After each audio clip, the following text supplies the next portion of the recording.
Hello again.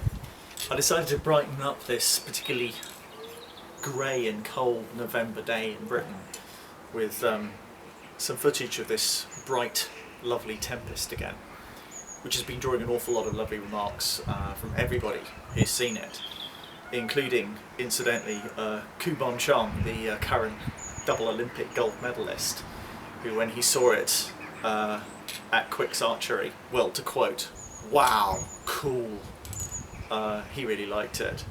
And it's easy to see why, it's just a beautiful thing. I'm going to be shooting at Barebow today for you. First I wanted to talk a little bit about the geometry. Sid has put a huge amount of thought into the geometry of this riser, where the centre point comes, and the deflex, which is about 2 inches worth. That's a lot more than you get in most target risers. Obviously some of the manufacturers have gone with a more reflexed, a straighter riser.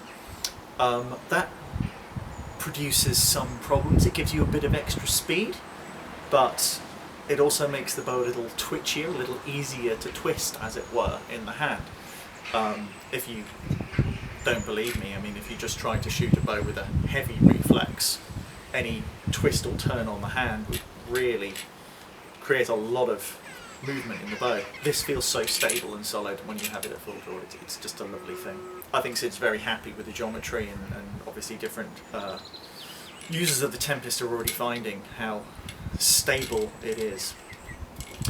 Also wanted to show you, this is a Barebow inspection gauge I picked up for a gentleman called Steve Kaufman in the States. He made up a few of these and sold them off to people, which I thought was a really cool thing. That's a 12.2 centimetre ring, which obviously a Barebow has to fit through, and I've been asked by a number of people who see this, does it fit through the ring?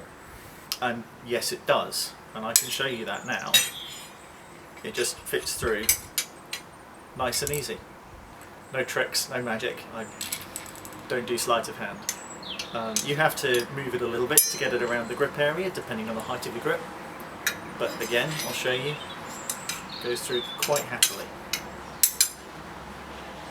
So there's no issue there at all. So I'm going to pop some limbs on this now, and I'll shoot it Barebow for you with no additional weights. I'm not even going to put the brass weights on there, so you can see how it shoots. So here I am outside, about to do a quick test. As you can see, stripped everything off except for the sight block. None of the weights in the front, so we'll just see how it reacts. Apologies in advance for my very poor Barebow release. I haven't shot Barebow for quite some time, so I'm used to using a clicker.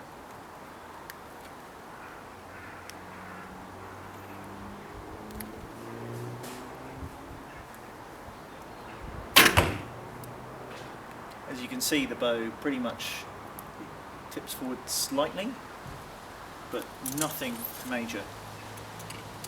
Certainly doesn't want to kick me back in the head. And it's a lovely forward feeling.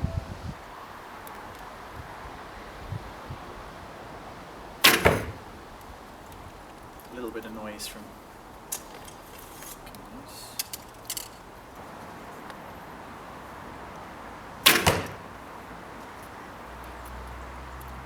I should say there's a little bit of noise from the string hitting my arm guard. I run the string quite close to my arm.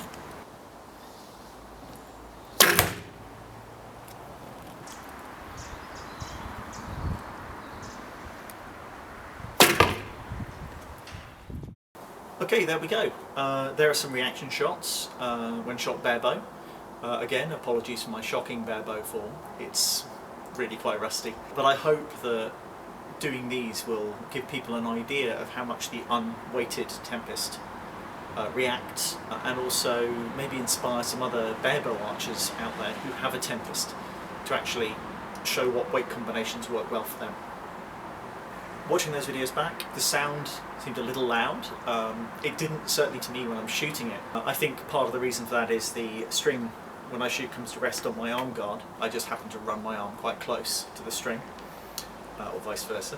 And also I'm surrounded by brick walls in that little area where I get to shoot at home, so it reflects the sound quite a lot. The Zenit, also known as the Border Talisman, of course, requires a 350 gram weight in the main stabiliser bushing to balance, at least for me. And that just isn't possible with the Tempest because it would break the 12.2 centimetre rule. But Border are looking at making some weight packs, maybe something to fit around this area. They've got some other large weights which will fit in down here, I believe, and that should provide a great solution for everybody. One of the nice things about this, and it's completely incidental, and I'm sure it wasn't intentionally designed this way, it's just so nice to hold it by the bridge. I can just imagine walking around a field course, toting the bow like that. Your hand fits quite nicely around it. It's just comfortable. It has what designers call affordance. It fits nicely into your hand, it feels good, it looks good, all the smooth curves and lines. I honestly don't think there's a more beautiful looking riser out there. And the limbs just close so nicely. So there we are. I hope that was of interest, and I hope more and better archers than me start putting video reviews like this online. Thanks very much.